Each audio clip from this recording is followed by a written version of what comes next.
आपने आपने ये बात कही और बड़ी ईमानदारी के साथ आपने कहा कि मैं होली नहीं खेलता, मुझे होली पसंद नहीं है। चलिए, आप तो भाजपा के साथ हैं, इसलिए आपको कोई गैर हिंदू नहीं कहेगा। मैं अगर यही बोल दूंगा तो कहेंगे तो सनातन विरोधी है, तो हिंदू विरोधी है, तो मुसलमान परस्त है, तो पाकिस्तान परस्त है, चीन परस्त है। आज तक पहली बार मैं सुन रहा हूं कि इस देश में हिंदू की होली अलग होती है और मुसलमान का रमजान अलग होता है। पहली बार देख रहा हूं और इसको सुन के बहुत तकलीफ हुई। आज हमारे घर पे होली पे कम से कम हमारे 3 मुसलमान मित्र आते हैं, उनके परिवार आते हैं, उनके बच्चे आते हैं, जम के होली खेलते हैं। अब इस देश के अंदर कुछ ऐसे लोग आ गए हैं जिनको अब हिंदू होली चाहिए और हिंदू और मुसलमान रमजान चाहिए। अरे किस तरीके का समाज बना रहे भाई, हमें शर्म भी नहीं आती है। दिक्कत क्या है ना, हमें शर्म भी नहीं आती है। हिंदू मुस्लिम राजनीतिक पार्टियों ने इस शब्द को इतने सटीक तरीके से पकड़ा है कि अब इसको छोड़ने का नाम ही नहीं ले रहे। चूंकि अभी आप देख रहे हैं कि अब होली का त्योहार आने वाला है, रमजान है, और इस बीच हिंदू मुस्लिम की राजनीति फिर से शुरू हो चुकी है। न जाने ये कब थमने का नाम लेगी। हमें याद है कि बचपन से हम होली हम लोग मनाते आए हैं और होली का त्योहार काफी खूबसूरत और प्रेम और सौहार्द का त्योहार है, लेकिन अब इस त्योहार पर भी ये नफरत की राजनीति न जाने कब थमने का नाम लेगी। और इस तरह की राजनीति हमने कभी नहीं देखा कि त्योहारों के नाम पर अब राजनीति हो रही है। लेकिन अब आप इस पूरे वीडियो में देखिए कि आशुतोष ने भाजपाई प्रवक्ताओं को किस तरह से सच्चाई का आईना दिखाया है। आशुतोष, अब आप ही बताइए भाई। एक तर्क ये भी है आशुतोष, जो संभल के सीओ ने कहा या जो बीजेपी के विधायक कह रहे हैं, इनकी पूरी बात नहीं, कम से कम वो बात कि अगर आपको रंगों से बुरा लगता है तो भैया 2 बजे तक घर से ना निकलो। आशुतोष, क्या गलत है इसमें? मालक, सबसे पहले तो मैं वाजपेयी जी से एक सवाल पूछना चाहता हूं, अगर आपकी इजाजत। हाँ, पूछे ना। वाजपेयी जी, आप सनातनी है या नहीं है? हमसे ना पूछो सवाल, जनता से पूछिए सवाल। सवाल जनता से पूछिए। आपको जहां तक हमारा सवाल है ना, हम समाजवादी हैं, कल भी थे और आगे भी रहेंगे। ठीक है, ये जवाब। ठीक है, ओके। इसका मतलब आप सनातनी नहीं है ना? अब जो आप लगाएं, जो आप ड्रॉ करें पिक्चर, जो ड्रॉ करें। नहीं, मैंने सवाल इसलिए पूछा क्योंकि आपने ये बात कही और बड़ी ईमानदारी के साथ आपने कहा कि मैं होली नहीं खेलता, मुझे होली पसंद नहीं है। चलिए, आप तो भाजपा के साथ ही, इसलिए आपको कोई गैर हिंदू नहीं कहेगा। मैं अगर यही बोल दूंगा तो कहेंगे तो सनातन विरोधी है, तो हिंदू विरोधी है, तो मुसलमान परस्त है, तो पाकिस्तान परस्त है, चीन परस्त है। अभी आप बच जाते, मैं नहीं बच पाता हूं। मैं डंके की चोट पर होली खेलता हूं और खूब जम के होली खेलता हूं। लेकिन आज तक पहली बार मैं सुन रहा हूं कि इस देश में हिंदू की होली अलग होती है और मुसलमान का रमजान अलग होता है। पहली बार देख रहा हूं और इसको सुन के बहुत तकलीफ हुई। आज हमारे घर पे होली पे कम से कम हमारे 3 मुसलमान मित्र आते हैं, उनके परिवार आते हैं, उनके बच्चे आते हैं, जम के होली खेलते हैं। ना उनको आपत्ति हुई, ना मुझे आपत्ति हुई। ईद के दिन हम उनके घर जाते हैं, हम नॉन वेजिटेरियन है, पसंद करते हैं, ना पूछते हैं झटका है हलाल, हम खाना खाते हैं उनके यहाँ बैठ के। यही तो हमारी संस्कृति थी। अब इस देश के अंदर कुछ ऐसे लोग आ गए हैं जिनको अब हिंदू होली चाहिए और हिंदू और मुसलमान रमजान चाहिए।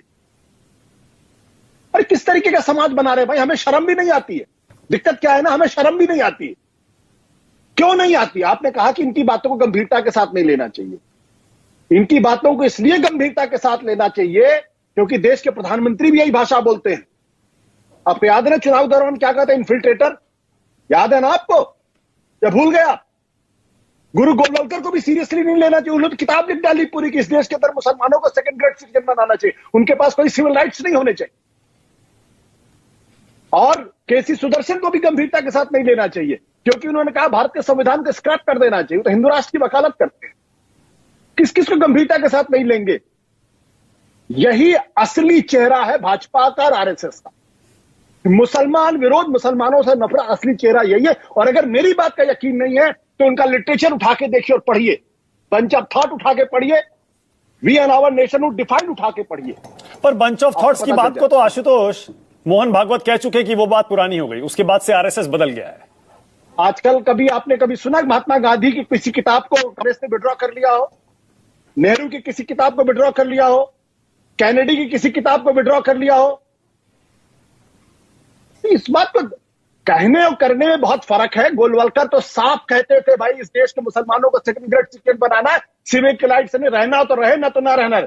और तो और दीनदयाल उपाध्याय का पढ़ लीजिए, वो तो हिंदू राष्ट्र, वो तो हिंदू छोड़ दीजिए, वो तो धर्म राज्य बनाना चाहते हैं। मैं आपको दिखा दूं, इंटीग्रल ह्यूमनिज्म किताब, जिसको भारतीय जनता पार्टी ने 1985 में अपना ऑफिशियल डॉक्यूमेंट माना है। जब उन्होंने गांधीयन सोशलिज्म छोड़ा तो इंटीग्रल ह्यूमनिज्म को अपना ऑफिशियल डॉक्यूमेंट के तौर पर एक्सेप्ट किया। यानी भारतीय जनता पार्टी औपचारिक तौर पर मानती है कि इस देश को धर्म राज्य होना चाहिए। और धर्म कैसा? और उसमें लिखा हुआ है कि यह देश धर्म से चलेगा, संसद से नहीं चलेगा। अगर मेजॉरिटी एक तरफ हो और धर्म एक आदमी की तरफ हो तो एक आदमी की बात मानी जाए। आप क्या बात करते हो? ये जो एमएलए बोल रहे हैं कि घुट्टी में मिला हुआ है मुसलमानों से, घुट्टी में मिला हुआ है। और ये दरअसल कभी कभी भाजपा की, आरएसएस की असली सच्चाई को सामने मैं तो फैक्ट के आधार पर कहता हूं भाई, मैं कोई हवा में बात करता नहीं। बाबा साहब अंबेडकर ने क्यों कहा था कि हिंदू राष्ट्र इस देश पर एक महान आपदा है, लोकतंत्र के खिलाफ है, इसको हर हाल में रोका जाना चाहिए।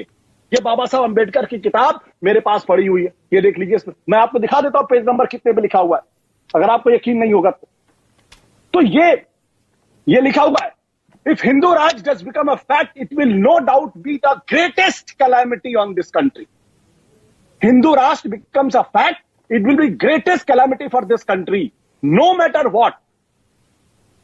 ठीक है, Hindu Raj must be prevented at any cost. Baba Saheb Ambedkar ने क्यों लिखा था? इसलिए लिखा था क्योंकि उनकी होली अलग हो जाए, उनका रमजान अलग हो जाए। इसलिए इस पर बहस तो आप कराते हैं, मैं मुबारकबाद देता हूं आपको, इस पर बहस करानी चाहिए। और वाजपेयी जैसे लोगों को ये समझना चाहिए मानक जी कि आप किस पार्टी के साथ हैं। मानक जी बोलिए वाजपेयी जी, जवाब दीजिए, बोलिए वाजपेयी। मानक जी सिर्फ छोटा सा सवाल दूंगा। हाँ। देखिए, इस देश में तरह तरह की विचारधाराएं काम कर रही हैं 75 सालों से। कम्युनिस्टों की अलग विचारधारा है, आरएसएस की अलग विचारधारा, समाजवादियों की अलग विचारधारा, कांग्रेस की अलग विचारधारा। लेकिन अब समय आ गया है कि खाली तुष्टीकरण से काम नहीं चलेगा। ये आप समझ लीजिए, पिछले 10 साल से सरकार एनडीए की चल रही है, बीजेपी की चल रही है। संविधान के कौन से पन्ने को हमने जरा सा मोड़ दिया? इसका जवाब है किसी के पास? देखिए, उसी चश्मे से नहीं देखेंगे, चश्मे को थोड़ा बहुत बदलना पड़ेगा, थोड़ा बहुत साफ करना पड़ेगा।